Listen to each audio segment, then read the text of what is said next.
This episode of Game On brought to you by Ford, featuring the EcoBoost engine with turbocharger and direct injection. Look for EcoBoost in the 2012 Explorer and Edge, the 2013 Escape, and at Ford.com/technology. And by Squarespace.com, fast and easy way to create a high-quality website or blog. Make sure to use the offer code GAMEON3 to get 30% off your new account for the next 3 months. That's Game On and the number 3. It's Sunday, March 4th, and I'm so happy about the new Assassin's Creed, I could fight myself. Veronica gets you your first look at Halo 4. Any look previously to this point would be impossible. Brian is hard as a black diamond for his review of SSX. The legendary Gary Whitta shambles into our lives to make a startling announcement about his future. Oh, I'm so worked up about the Revolutionary War. I just tossed a full box of tea into my bathtub. Suck on that and like it, King George. I say, it's time for Game On!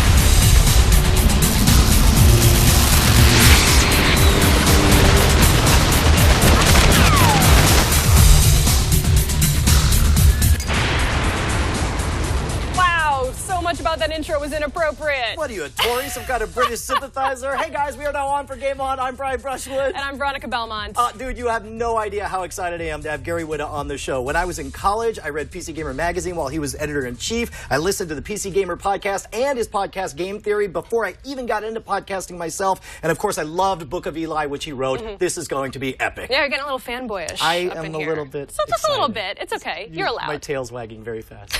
Hey guys, just a reminder, we record live every Sunday night at 9 p.m. Eastern at live.twit.tv. Be sure to tweet reactions to us at @TwitGameOn on the tweeters. Just consider it a down payment on Chad talking at the end of the show. Tweet now, or you will never see him again alive. Oh no. Also, when we're done, it's time for Shut Up and Play. It's our LAN party where the staff of Game On plays the crap out of a game with a crap ton of you, the live viewers. It's a crap load of fun. This week we're playing Call of Duty 2, and also sometimes things like this happen. Oh! Yes! Yeah. Oh, the chicken dance. There we go. You know, a lesser co-host would make comparisons to Elaine's dance in Seinfeld, but I won't do that. No, you would never do that to me. I wouldn't. So much confusion. Then I go into, that looks like the, You are clearly... Wow, I'm rocking. Okay, so that happened. Yeah, crap. That was awesome. I lost the grudge match. You won our hearts, however, that's for sure. Needless to say, yes. And because you were too busy learning how to double Dutch, here's a week's worth of news in our system update.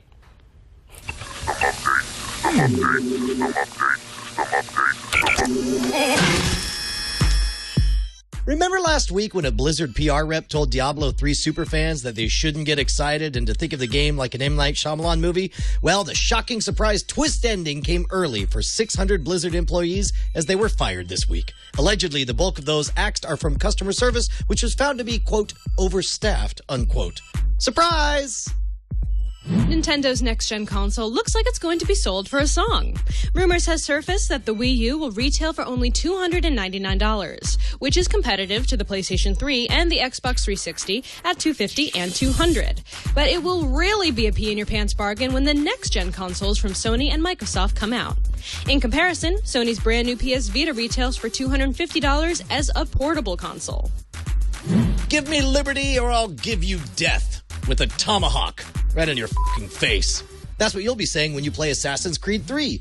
The threequel will take place during the American Revolution, with you playing as a new hero to the franchise. After Kotaku posted a leaked promotional image from a Best Buy employee showing a 1770s-era assassin, Ubisoft came clean and posted the official box art. Pre-sale is set for March 5th. How you like them apples, Brits? Looks like The SimCity is about to return to our lives in 2013.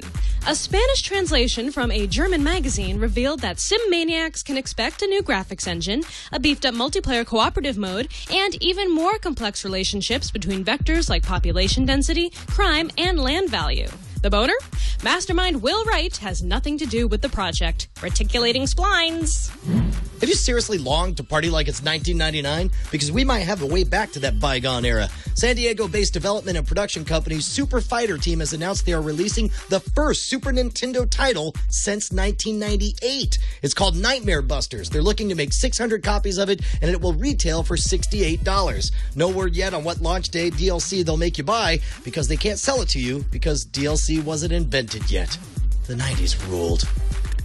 All right, so there's a ton of news this week, so let's break it down. Starting off with Colonial Assassin's Creed. Are we cool with that? I'm cool with it. I'm excited for it. I think that's probably one of the most underserved. I can't think of another game that takes place in the Revolutionary War, and it's such a obviously important to American time period. Yeah, it's going to be weird though. I mean, we've done the Venice, the Rome, the Italian area for so long in Assassin's Creed Europe. It's going to be a little bit weird taking it overseas into colonial America, but I think it's going to be pretty awesome too. I'm ready for a change of scenery. Well, and I think thematically it works well as well, because you've got, of course, the Americans largely won because of their guerrilla warfare tactics, and to have an assassin running around killing the Britos, sorry, British people, I think that'd be good. All right, second of all, Sim City without Will Wright. Good, bad, or ugly? I'm so excited for Sim City. You don't even care. Like, I have been waiting for this for so long. Sim City was one of my favorite games of all time. I played every iteration of that IP. The thing about, not having Will Wright on this project is a little bit, of a concern. But I guess we're just going to have to wait and see. I mean, I don't really know what else to say to that. We haven't seen a lot of the game yet. We don't really know much about it yet. So I think it's going to take us actually getting some hands-on time to see what is really different, if it is lacking his special touch or not. Yeah, and I'll tell you personally, I mean, I think obviously it was Will Wright's genius that brought us the game mechanic, the core game mechanic that we love so much. I think the refinement, whatever it's going to stray from his vision, I think will be offset by the fact that, we'll get something new. I just want more Sim City. Oh my gosh, I can't And then lastly, wait. would you seriously pay $68 for a Super Nintendo game? Like now? Today, right now. Like a new game? Yes. Is it on an emulator, or is it something I can actually play? It's an actual cartridge that you're going to play on an actual Super Nintendo. Yeah. Yeah. You would? Maybe. It Like, depends on how cool it was. See, and that's the thing is I wonder, there has to be some amount of gimmickry. There's got to be some kind of P.T. Barnum aspect to this, where they're trying, it's very novel, but $70 novel, more expensive than a AAA title novel? I don't know. It's pretty insane. But I mean, maybe they just should have done a Kickstarter to fund it and make it less expensive. That's fair enough. One other thing that we didn't get to talk to about this week, Super Mario with Portals came out as well. I haven't played it yet, but I watched the video of it. It looks phenomenal. I'm so excited about it. Yeah, Chad was playing it Hey, too fun earlier. fact, also, I used to play so much SSX back in the day that my nickname was Snow Bunny Bride. Aw. It was my return to the mountain just as sweet. SSB breaks it down for you in the score.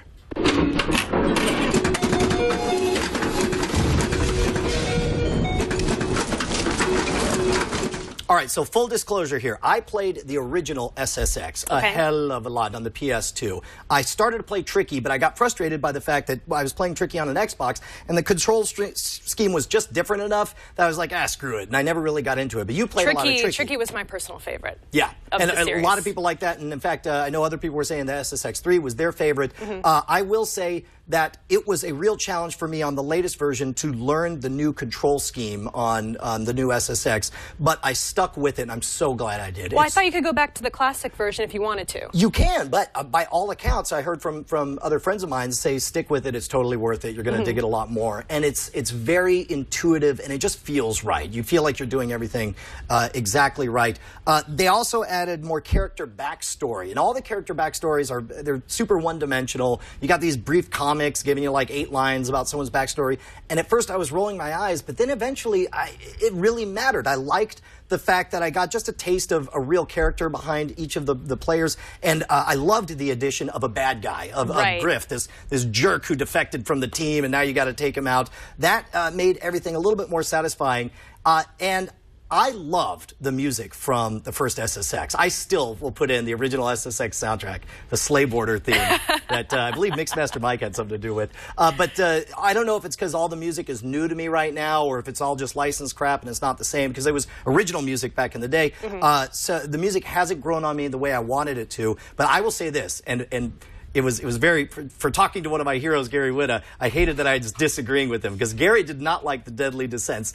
I loved it. Gary's point was that he felt like you shouldn't be thinking about surviving in an SSX game. That's not what SSX is. Does it take some of the cartoony fun out of it when you're actually worried about your own demise? It did, but it brings a very novel mechanic to it. All of a sudden, you could play. It was a third way to play, because when you're playing for race, you're thinking speed, speed, speed. When you're playing for tricks, you're thinking trick, trick, trick. But like playing for survival was something I've never experienced in an SSX game before, and it caused me to, like go slow on certain things. And some of them are better than others. I hate the tree ones and the rock ones, because that's just a pain in the butt. You just run into a bunch of obstacles. But I loved some of the more novel ones. Are in Antarctica, it's so cold that you can only spend a limited amount of time in the shade, before you freeze. And there's one too where if you get too high, you lose oxygen. Yes. And you can't breathe. Yes, I thought exactly. that was pretty cool. Well, and I'll tell you, but the two that are the most satisfying, I think the wingsuit one was a lot of fun, and most importantly, the avalanche one, you play completely at a reverse camera angle, as if you're seeing it from the helicopter, and as you go, you'll kick up the occasional avalanche that you have to boost out of. I enjoyed all of that, so I'm going to say, thumbs up across the board on all that. The one other thing I would have liked to have seen, I understand you can buy gear to increase, the power and speed of your board and your armor and all that stuff, but the problem is in the core game, unlocking, going through the 9 peaks, there's never a reason to do that. I was able to unlock, I'm on the very last peak right now, and I've never had to buy a single bit of equipment. I'm sitting on 1 million of whatever their crazy currency is right now. So does that help more when you get to the multiplayer? Yes, I assume so, but the problem is I'm not going to play it multiplayer. This is going to be a single-player experience for me, and they've taken away bits of the multiplayer as well. You can't play split screen side-by-side, and we were talking earlier that some people had to buy 2 copies of the game in order to play it side-by-side on a LAN. This is a tremendous oversight, and even if you're not going to let them go side-by-side, at least let player 1 and player 2 do side-by-side time trials with each other is what I'd like to see.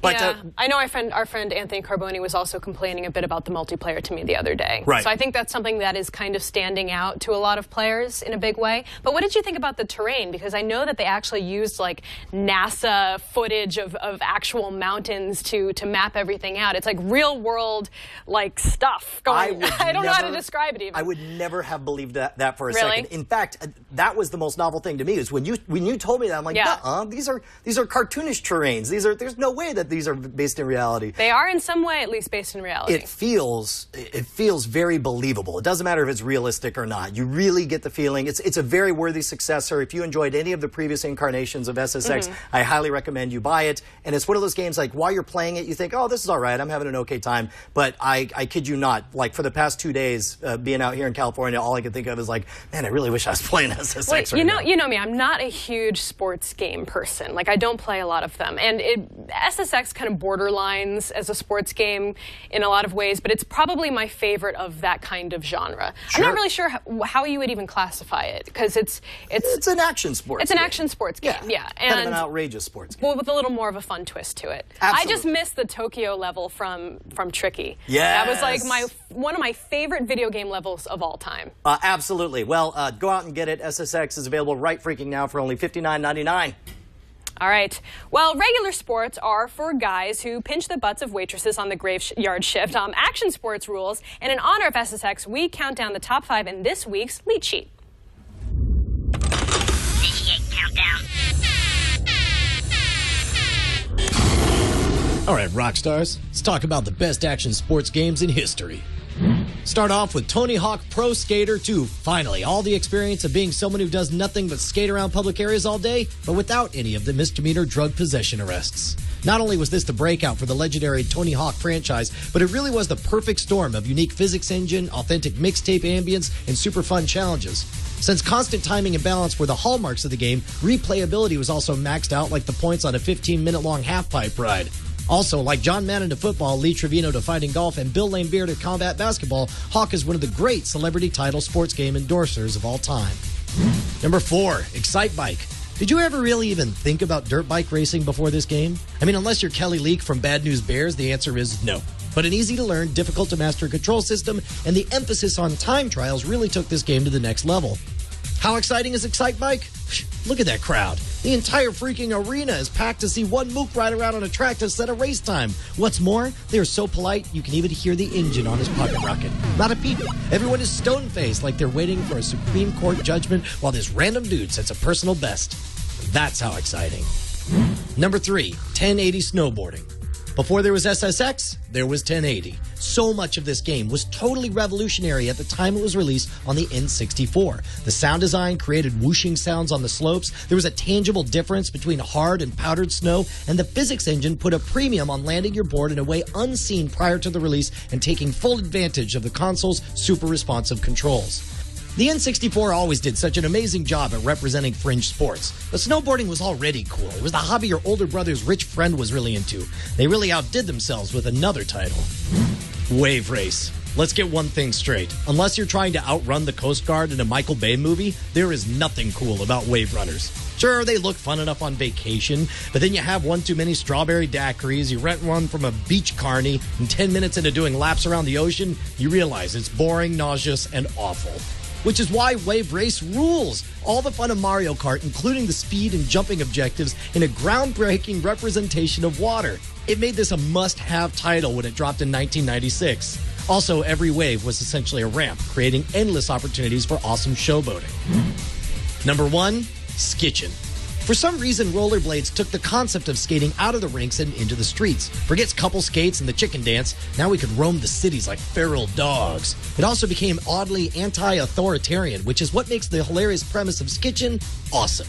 The gameplay, using the Road Rash engine, asked you to race to a destination by holding onto cars. You had to be careful not to wear out the wheels on your blades, and tricks along the way earned you cash to upgrade your equipment. The best part, you also had to punch other skaters, so they lost their grip on the cars you're temporarily sharing, and so they lay prostrate on the asphalt, waiting to get run the f*** over by oncoming traffic.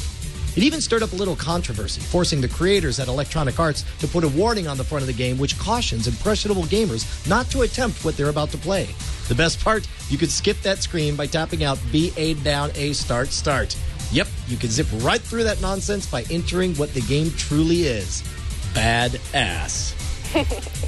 So the question is, do we totally humiliate ourselves on the list? Well, the joke is on you, suckers, because we got all these from our Reddit, which you can find at twitgameon.reddit.com. You can blame Canadian Ben, Trivia Travis, Matt3, and EOT to the H. Hang out there so your voice can be heard for next week's list. Yeah, they're already mad about not having Skate or Die on the list. Skate or Die, and also I saw some people upset about Jet Set Radio Future, which between the two, I would say Skate or Die. I wish we could have put it on there. But the badass for Skitchin', the fact that you can pass your dog. Yeah, chat room was super excited about Skitchin'. Like the second Skitchin' came on, everyone was like, Skitchin'! Yes, we win!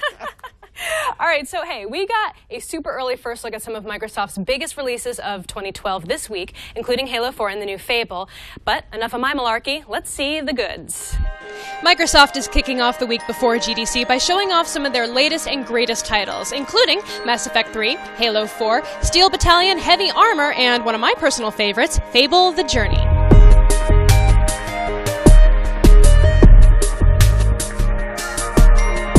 We also had a chance to chat with Microsoft's Major Nelson about some of the games he's excited for. So, Larry, what are we seeing here at the Spring Showcase? Veronica, we got some great stuff we're showing off. We're showing, of course, great Kinect games. We have first time we're showing hands-on with Steel Battalion. I saw you playing with that a little bit earlier. Some brand new Tiger Woods. You can see Tiger Woods with great Kinect integration. Some other Kinect games as well, including Kinect Star Wars. I'm excited about that. And we're showing off some brand new arcade titles. Some great arcade titles will be coming to Xbox Arcade in the coming year. What are you most excited about personally? Wow. Well, of course, probably what's happening right behind us a few feet away is Halo 4. It's the first time we've shown real live footage of Halo 4. And how is that going with the new development house, with the changeover from Bungie to 343? 343 is doing a great job. I mean, they now own the mantle of Halo moving forward, and they've done a great job of shepherding that franchise and really getting it prepared for the next generation in terms of what it's going to be in the next sequence of events in the Halo universe. You guys are super focused on Kinect this time around. I mean, that's obviously something that you're putting a lot of your attention to. Is there going to be a time when we're not using the controller prime anymore and we're using Kinect all the way through, or is there always going to be a place for a proper controller? I talked to a lot of developers about this, and they want to do the right thing for the game. We see some great adaptations of Kinect in games like, for instance, Mass Effect, which just came out, where you've got voice and controllers working together. I think BioWare did a fantastic job there. So I think think there's always going to be room for a controller, but for those that are intimidated by this thing with all the buttons, like a lot of people are, then Kinect is going to be there to save the day. We also got a look at Halo 4, which is something that I know a lot of you guys are excited about. We saw the new Spartan 4s that you'll be using in your multiplayer. They've got an all nice new svelte armor going on. They've really amped up the armor, not just for the Spartans, but also for Master Chief. They're going to really do a deep dive into his backstory, learn what his motivation is, why he is the way he is, and also look at some of his, interpersonal relationships that are happening. In terms of the multiplayer gameplay modes, we have some new things to look forward to, including something called Warehouse, which is really cool. It takes place on this big gas giant, and you're going around this warehouse. So that's going to be really fun for people. Also a level called Wraparound, which is this big solar facility that's absolutely gorgeous. So they really want to redefine the multiplayer in Halo 4, make it something completely new that's still recognizable, though, for fans of the game. Okay, so let's talk a little bit about what I saw at the showcase. Good, do tell. It was super fun, first of all. I had a really great time. That's awesome. The games, I really enjoyed playing a lot of the games. Halo 4, of course, was one of the ones that we were really, really excited to see. As Major Nelson said, it was the first time we were seeing actual gameplay from Halo 4. So we saw the multiplayer levels, a few of them at least. We saw the new Spartan 4 armor, which was very cool. Of course, learned a lot about, we didn't learn a lot about, but we know that we're going to learn a lot about Master Chief's backstory and a bit of what drives him. And there's like this huge threat that is coming over the world and the universe. And in a way, it kind of made me think about Mass Effect 3 in a lot of ways. The same kind of, I got kind of a vibe that there's a lot at stake, like even more at stake than there has been in the past. Sure. So it made me want to get into that campaign mode and just really see what's going on in the world of Halo 4. All right, but the important thing is I heard that there was a sequel to Steel Battalion, that you actually got hands-off, I guess hands-on? What do you call it with Kinect? All right, so it's both Kinect, as I mentioned, it's both Kinect and controller at the same time. And it was a little kludgy kind of moving between those two ways of managing the interface. But overall, it looks like a really great game. It was a lot of fun to play. You're still in that same giant mech that you would expect from before. I love the world. I love seeing, it being in this future world, but having that older technology was very cool. I liked the fact that, from what little I saw, that the aesthetic, they sort of take it to heart. Not only does the mechanic have to be more, kludgy World War II era, but they also give nods to it in the fashions of what they're wearing. Yeah. The clothes look more like World War II. And what's amazing to me is that Steel Battalion 1 was novel because of its incredibly rich, detailed control system. You had that incredibly gigantic, cartoonish, mech control system. But this is, in a weird way, a rejection of all that for an equally novel, but in a totally different way, control scheme. Like, how well did the Kinect controls work for it? Did you feel like you were really in charge, or were you just waving your arms around feeling silly? There was some of that, but I just don't feel like I do a very good job with Kinect for some reason. I haven't unlocked the secret yet of how to really be good at it. You're not speaking the same language? Apparently not. I haven't quite figured it out, but there was some cool stuff. You can hold up binoculars, you can fist bump your teammates. There were some very cool controls that you could do with the Kinect, and I was seeing people doing it much better than I was doing it, where it seemed very natural. The flow was all there. It looked very comfortable. It looked very realistic, and the game gives you very good cues about when to do those kind of motions. The tutorial was very thorough, so I felt like I understood what I was supposed to do. It was just making it actually work for me that gave me a little bit of a hard time, and that's coming out on June 19th in the U.S., and I think a couple days later in Europe, and I'm looking forward to it. It was one of the big hits of the showcase, I would say, from all the journalists that I talked to. I guess one of the surprise hits, too. I mean, everyone's going to go excited for Halo 4. What else did you see? Fable the Journey. Okay, so Chad and I had a little bit of fangirl and boy moment because we walked into the demo room and Peter Molyneux was there. Oh my God! To give, I know. But anyway, I shouldn't.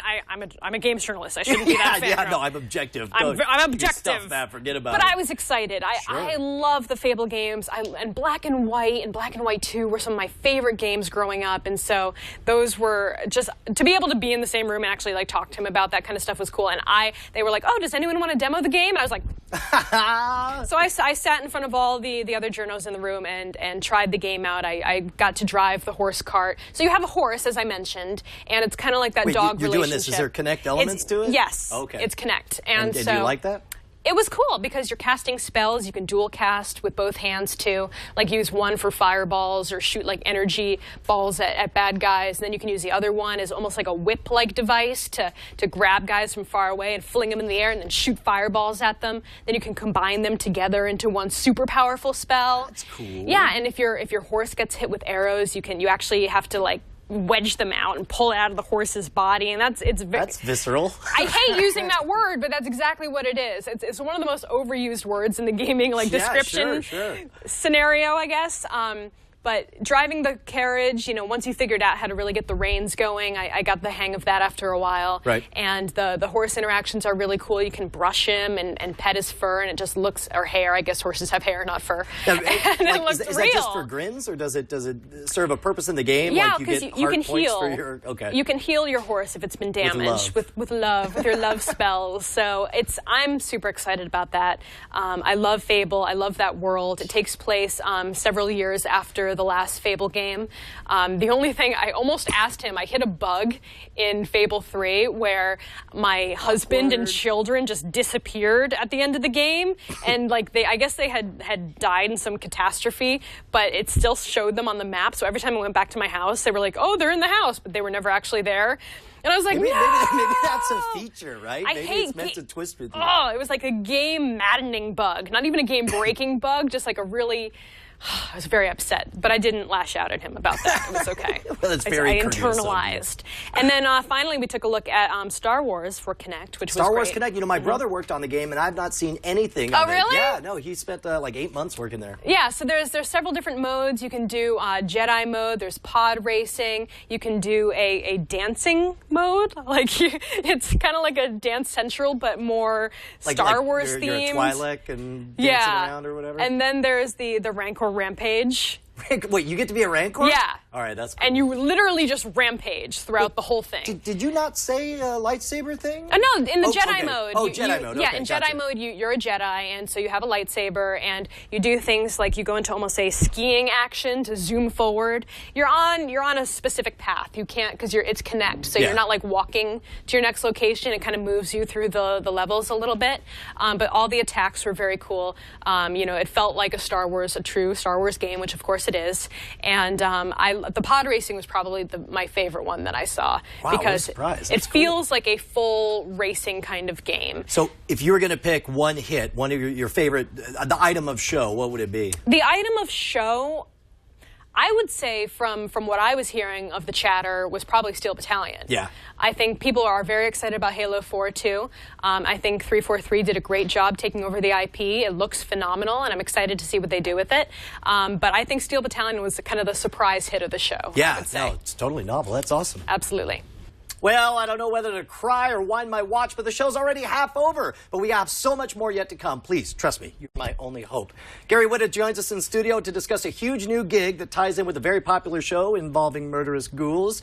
It's not Teen Mom, I just asked. Just wait for the 5 freaking seconds and he'll tell you, and old video game songs. We all remember them. That's a good premise for a sketch. But first, we can't pay for stuff without the money that people pay us to say nice things about their stuff. So, hey, look, here are some of those things right now.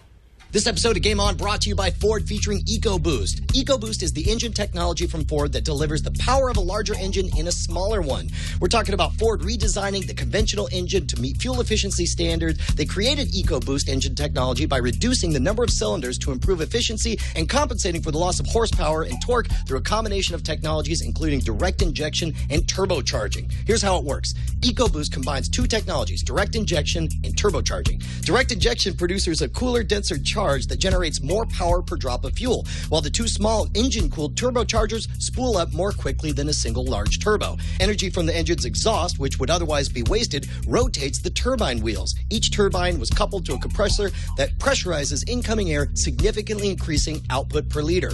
You experience instantaneous low-end torque responsiveness with virtually no turbo lag. Look for the 2.0-liter EcoBoost engine on the 2012 Explorer and Edge. The 2013 Escape, coming spring 2012, will offer 1.6-liter and 2.0-liter EcoBoost options. You can learn more about this and other technologies Ford is bringing to its vehicles at Ford.com/technology.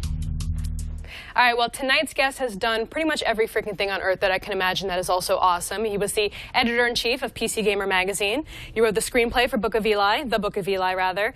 You've done, you've been a podcaster for years and years, almost as a podcasting pioneer, if you will. Yes, so thank you very much for joining us, Mr. Gary Whitta. I'm now quite intimidated by myself. You're sitting there thinking like, man, I am a badass. It's like, yeah, this is not going to be good for my ego at all. Also our first in-studio guest, which is very exciting. That's right. I'm very, very happy to help you break this setting. This is very cool. It's like like a real talk show. I love it. Right so on. Tell us. This is how we talk on real Who's talk the musical shows. guest? Oh, that's going to happen later. We want- have one planned for a few episodes from now. All so right, maybe I'll back. look forward to it. So you've made some pretty exciting announcements in recent weeks. Can you tell us more about that? Well, not so much me directly, but Telltale Games, which is developing the video game version of The Walking Dead. It's been known that they're doing a game version for quite some time, but just recently, a couple of weeks ago, they finally kind of took the wraps off it for the first time and released a bunch of screens and a bunch of information about how they're approaching the game. And one of the things that they announced is that I'm working with them, helping them on the story side of the game, which is really all of it, because it's a very story-driven game. So that's pretty exciting. I'm the story consultant on the game across all 5 episodes, and writing one of the episodes as well. So it's pretty cool. And so how closely are they going to follow the storyline of the TV show? Of the TV show, not at all, because it's actually not related to the TV show at all. Everything, of course, stems from the comics, which is the original version of The Walking Dead. So AMC licensed the comics to go make a TV show, and now Telltale came along and they licensed the comics to go make a video game. And so the game is based on the comics. It has no association with the TV show at all, and much in the same way that the TV show has kind of taken the original story and kind of started to deviate and put their own spin on it, what Telltale's doing is actually even more of a radical departure than that, because they're not following the story of the comics at all. There's no Rick. Oh, wow. There's no. They're basically, it's set in the same universe. It's canon. It's the same timeline, but it's another group of survivors. It's another set of central characters that just happen to be trying to survive in the same universe as Rick and Shane and all those other guys. There's a little bit of crossover. Glenn is in the first episode of the game. Herschel's farm shows up at some point in the game. So the characters do kind of overlap and intersect, and you'll see some of the DNA of the original comics is definitely in there, but it's very much its own original story. From a storytelling perspective, is that like a breath of fresh air to have this blank canvas in a world that you're already familiar with and the type of situations that you know you're going to deal with, but you can go whatever direction you want? Yeah, in a way, it's exactly what you said, because I think, for example, the guys that are doing the TV show, they've taken the choice to kind of adapt the comics somewhat literally, but their challenge is how much can we go off the beaten path here? Are we going to annoy fans of the comic if we do something? That wasn't the way it wasn't in the comics. Whereas what Telltale is doing is to say, we're not doing that story at all. Because how many times can you revisit the same story? It's cool to see a TV version of the comic book story, but if you're going to go there again to that universe, let's see a whole other side of that world. Obviously, there are all kinds of other groups trying to survive that situation, and so we have a whole original new set of characters that we've created just for that new story. I would imagine that also gives you the advantage of being able to call back the exact same people who are fans of the comic books and fans of the television show to where they're not going to be hearing the same story again, but something entirely new. Yeah, and it broadens the universe. I mean, all the rules are the same. You know, the lore, the mythology is the same. It's set in and around Atlanta. It's the same time and place in that fictional universe. And like I said, there are a couple of characters and there are a couple of little Easter eggs where you go, oh, that was in the comics. But for the most part, like, so our lead character, for example, is a guy called Lee, who is a convicted murderer, and he's actually on his way to jail when the apocalypse happens, and as a result, he gets free. And that he's a very different story. I think they deliberately chose to make that character on the opposite side of the law from Rick. Rick's a cop, right? So Lee is a guy on the other side of the law. And so they said, what can we do that is completely the opposite side of the story you've seen already? And like you said, we're treating it very much as an original story, still very faithful to the lore and the mythology that Robert Kirkman created. We ask ourselves all the time, like, would Robert approve of that? Is that consistent tonally with the universe? Does it feel like it feels like it belongs in the Walking Dead world that's been established, but we don't have to worry about existing storylines or characters because they're all original. Was there any kind of collaboration between you and the writers of the comic as well?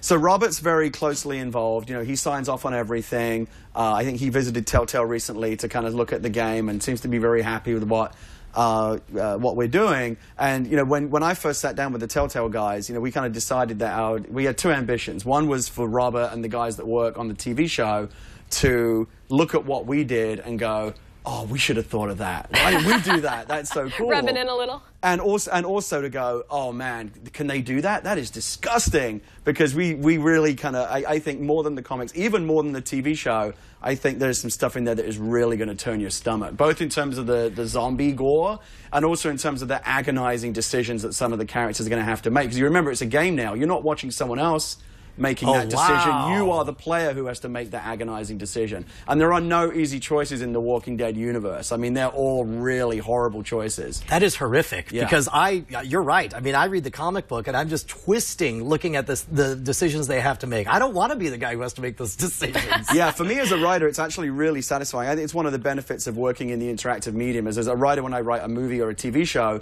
it's fun to take fictional characters that you create and torture them and put them in horrible, agonizing situations. When you do a video game story, that's real people that you're torturing. You're putting them in those situations. So does that make it better or worse? It's more fun for me, which is all I care about.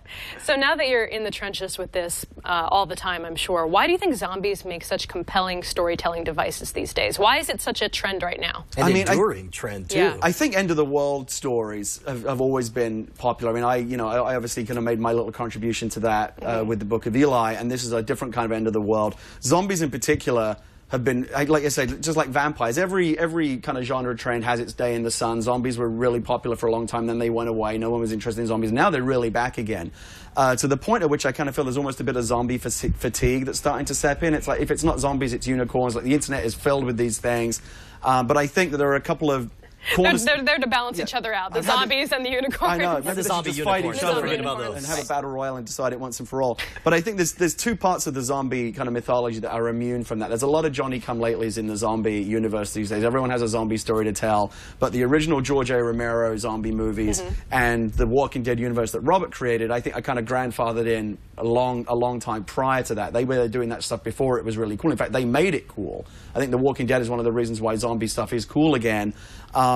So I think The Walking Dead is actually one of the reasons why zombies are so popular right now. So it's for me, it's a real thrill to be able to contribute a little something to that universe. So, having already been the editor of PC Gamer, do you have an extreme pressure to make sure that this game is good? Do you feel like there's extra scrutiny with the fact that you have a background as a reviewer? Not just with this game, but with everything I do. It's very weird for me to have been in a situation where I've been on both sides of the fence. I, for many years, got my paycheck criticizing the work of others. I would sit in my chair at PC Gamer and go, oh, this game is terrible, and it never really occurred to me that there were people that worked really hard on that game, whose feelings I might be hurting really badly. And so when I made a movie and it came out and it got reviews, and it got a lot of very good reviews, it also got a lot of very bad reviews. It was very polarizing. It was kind of a movie that you either love or hate.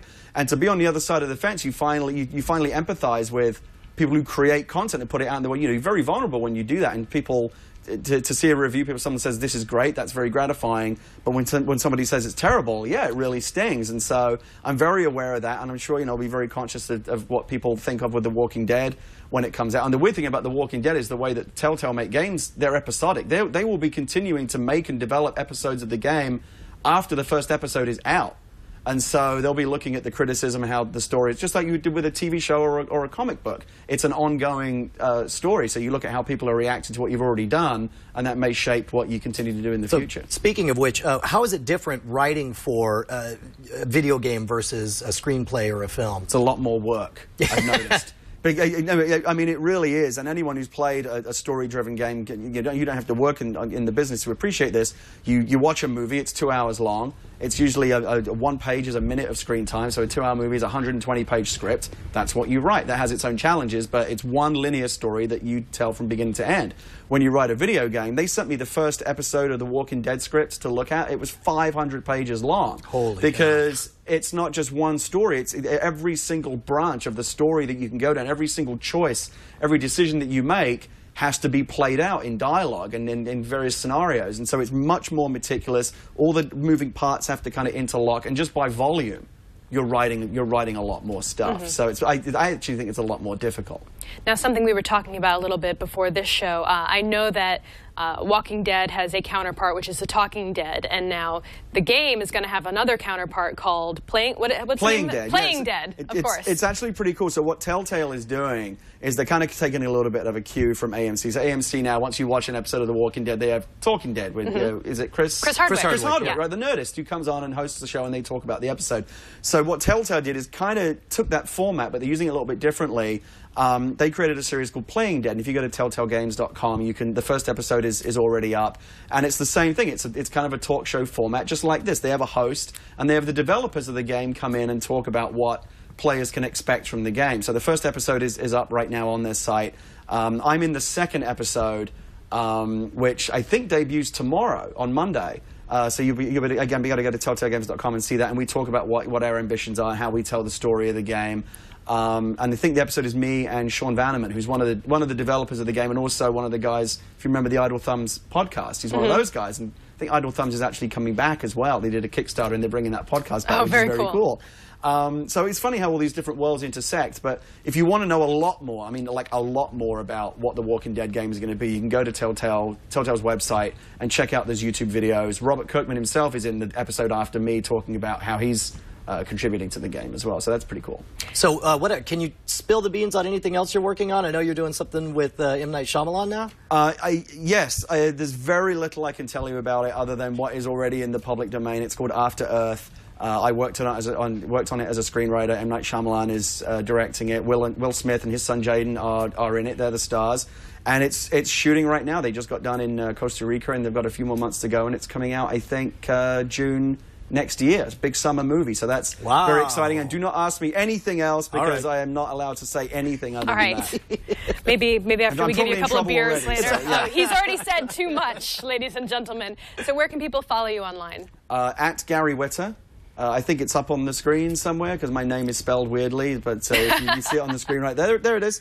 And I'm all over the internet. If you do a Google search for me, the weird thing, when you have a name that there's, it's like if you're John Smith, it can be hard to hunt people down on the internet, but if you Google me, like, it's right there. I can't escape. GARYWHITTA for the audio listeners. I cannot escape my online footprint. I'm on Google Plus and yeah, Facebook you and are. all those Google places. But Plus. Twitter is like my main thing, where I kind of tell people, there you go, look, there's a bunch of Twitter, You let me know that that you surpassed me on Google Plus today. today. I think you and I may actually have a little bit of a rivalry going on. A little rivalry going on. So when you join Google, if you sign up for Google Plus, God knows why you would, but if you did... I like the Google Plus. Veronica and I are actually there as, like, people you may be interested in following from different areas of tech and whatever, and she and I both have almost exactly the same number of followers right now. So this, because I'm a very petty individual, this has become a point of pride with me that I must have more followers than Veronica. I certainly don't know what you're talking about. Because she's obliterating me on Twitter. I mean, it's not even close. So Google Plus is like where I have to make my stand. I most certainly don't go to circlecount.com every day to look at my standing. Oh, geez, you guys, I didn't even know this until...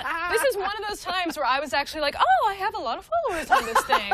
Oh, okay, where did this happen? No, I've got it bad. That's bad. Well, thank you so much for joining us here in studio today. Thank you so much for having me. It's very cool. We would love to have you back on again sometime, especially when the game comes out. Absolutely. Walk I'd us love to through come it. back and talk about it. Absolutely. All right. Well, before we move forward, it's time to thank some of our corporate sponsors. This episode is brought to you by Squarespace.com, the fast and easy way to create a high-quality website or blog. Squarespace.com has an easy-to-use UI for creating and managing a website or blog. Plus, it's optimized for both beginners and CSS experts. They recently created a developer-friendly CSS editor that allows you to pop out the entire window in full screen, colorize code, undo, find, and replace. There are hundreds of design templates to choose from, and you can customize any of the designs to fit your needs. They recently added 13 new templates redesigns with 85 new style options, and 2 brand new templates. There's tons of online resources and a special support team to give you personal help 24 hours a day, 7 days a week. For a free trial, go to squarespace.com and sign up for a free account. Make sure to use the offer code GAMEON3 to get 30% off your new account for the next 3 months. That's Game On and the number 3. All right, this may seem really weird, but we have to take one more break to thank one more sponsor. This is a record-breaking third sponsor. I really apologize, but these guys are awesome. You should really consider their product. Hey,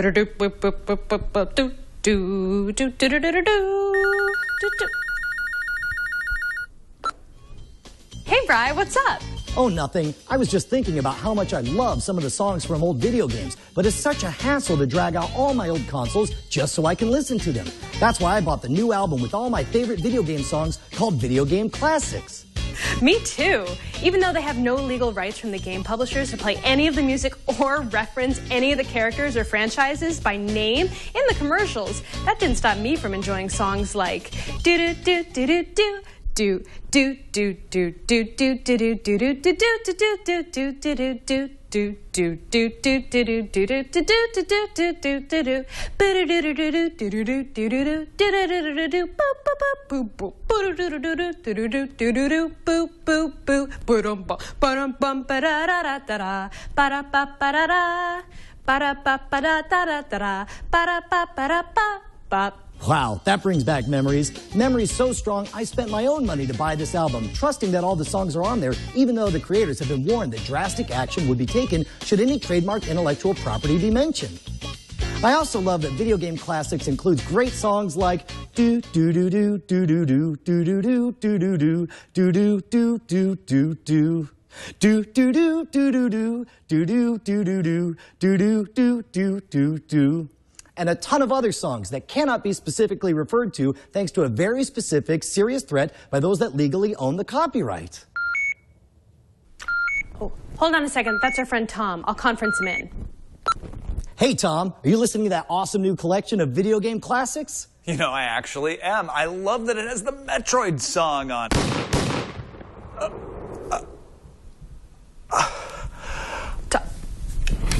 Tom, you there? Hey, buddy. If you'd like to order Video Game Classics, please have your credit card ready and call 1-800-555-0199. Actually, call 911. It's a trap. When you say the names, bad things happen. It's happened to everyone, and it'll happen to you. Don't invite it into your life. You won't survive. No one survives. Sorry, no CODs. Man, it was about time we revealed how poor Tom Mayer died. R.I.P., Tom. Well, it's almost time for me and Brian to zip our traps so we can shut up and play. Here to tell us what's going to happen and how you can get involved is Glenn Rubenstein, the producer and host of that fine show. Hey, by the way, have you guys checked out the Doghouse systems yet? They make some of the most kick-assingest gaming machines that money can buy. How do we know? Because we get to play them every week during the LAN party, and they truly do kick ass. So when you're ready to level up, use the code GAMEON and check out, and they'll double your memory for free. Click on the banner ad on our TWiT homepage to learn more about the Double Your Memory promotion. Hi, Glenn. How are you? Hi, Glenn. Hey there. How's it going, everybody? I'm Glenn Rubenstein, producer and co-host of Shut Up and Play, the TWiT LAN Party. Tonight, Sunday, March 4th, we are playing Call of Duty 2. No, not Modern Warfare 2. The original World War II first-person shooter. And, you know, if you're watching this on the podcast, it's too late already. You missed your chance. But next week, Sunday, March 11th, Minecraft. You all demanded it, and what can I say? You wore me down. We're doing Minecraft. We're doing building together. We're doing some PvP. It'll be awesome. But if for those that are tuning in that have no interest in Minecraft, don't worry about it. We're also going to have Rock Band going that night. So it'll make a nice little contrast going of the music, the jams. I'm sure Brushwood will bust out his fine vocal skills. I've got no skills. And Veronica as well. This guy over here. Yes, it's going to be quite epic. Sunday, March 11th. Come on back for Shut Up and Play here on TWiT. If you want to be involved in Minecraft, though, send an email, twitlandparty@gmail.com, to get all the information about the servers, and we'll see you next Sunday back here for Shut Up and Play. Oh, you better believe that I'm going to be doing some Rock Band. Rock Band. I did. No idea. I did some fine karaoke this weekend, I must say. Did so you? I'm getting the vocal cords all warmed up. I'm all about the guitar. I'm playing the 5-starred on the hardest level, 4-play long time. It was amazing. Good for you. All right, well, you guys have been leaving some feedback, so let's allow Chad to talk on this fine episode and hear what you have to say. Chad, take it away. Hey, thanks. Kitsukan on Twitter says, Hydro Thunder and Road Rash for the lead sheet. He really wishes that those would have made it in. I'll tell you, the lead sheet we can never get completely right. There's always going to be There's something always that's going to be get something we miss. taken. Yeah, take it up on the Reddit, twitgameon.reddit.com. And then also Dan Cap, in response to the news, he says he will definitely be purchasing Assassin's Creed on the first day. Yeah. So stoked! right. Dude, I'm stoked. America. I'm Yeah. behind. I haven't started Revelations yet. It's sitting at home. It's on my GameFly membership, and I have to play it. Brotherhood was awesome. I'm behind. Guilt. I need to catch up. Yes. There's too many games to play. I know it's such a. It's not like you have a job hosting a video game review show. Well, that's the problem. We talk about what games we're going to review, and so then we play those, and then all the other games that we're not immediately talking about or that have somehow fallen to the wayside, they get pushed off for a while, and then there's just not enough hours in the day. I definitely am feeling that with Star Wars: The Old Republic. Yeah, sad. So little time. Chad, anything else we got? Yeah, the very last thing is 29PC3 says, I don't think the internet can be so saturated, especially by something as awesome as zombies. Yes. So, you enjoyed your zombie talk. Thanks a lot. Are ninjas better than zombies? Oh, that is an age-old question, Or zombie Ryan. ninjas? Zombie ninjas. Zombie ninja pirates? That can happen. Zombie ninja pirate Well, it's always robots? pirates versus ninjas. Yeah, zombies and versus... then where do zombies fit in Robots? to that whole thing? Robots? Okay. Anyhow, thanks to Microsoft and Major Nelson for the early access to Halo 4 and Fable. And, of course, a huge thanks to Gary Whitta for stopping by. Next week, the Minecraft Wizards of Mojang join us, and we'll be talking a metric crap ton of Mass Effect 3. We will see you guys then. Bye. Love you.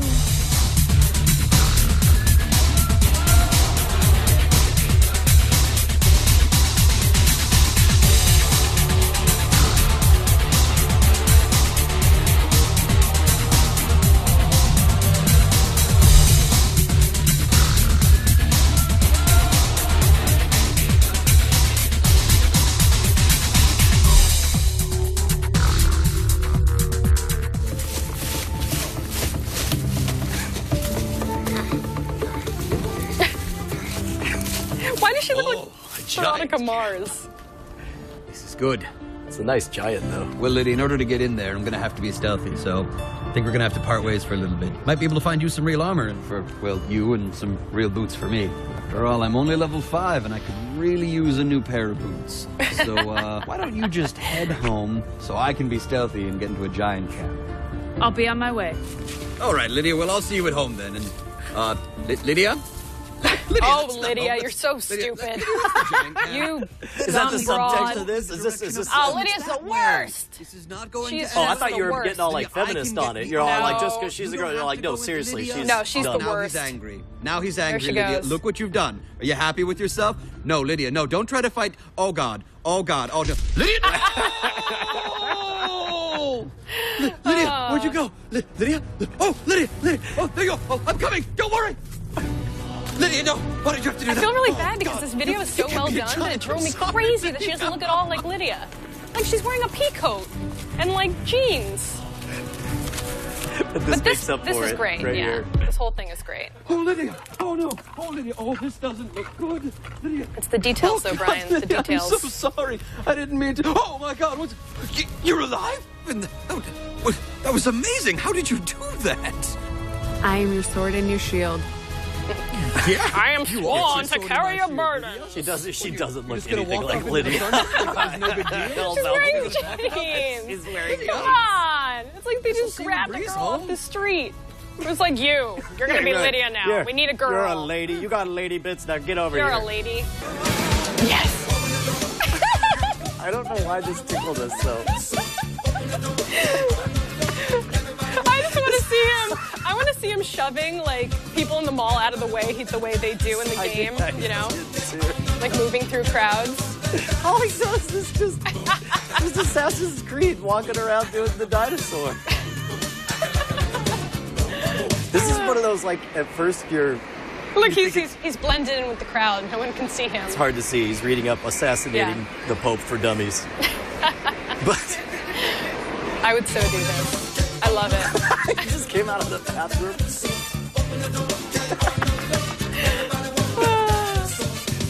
What was it? Salvador Dali said, "What a pity that so little of what could happen does." And it's moments like these that make me feel like the world is okay. That one guy gets it. Yeah, he's like, Ezio Aradore. By the way, sorry for stomping on you, Glenn. There was no. It made it look there was no Glenn talks on there. So instead, it just looked like we're gonna thank him as we go to you or something. Maybe we can fix it in the edit. It looked like you were purposely, he has footage that I don't want anyone to see. We're going to do it he has footage that I don't want anyone to see. We're going to do it. Sorry, Glenn. Bored now. Great that Brian jumped in right when I took a breath to speak. And he's like, and it was on camera too, so it was like. I'm sorry, guys. I'm going to get you later, Brushwood.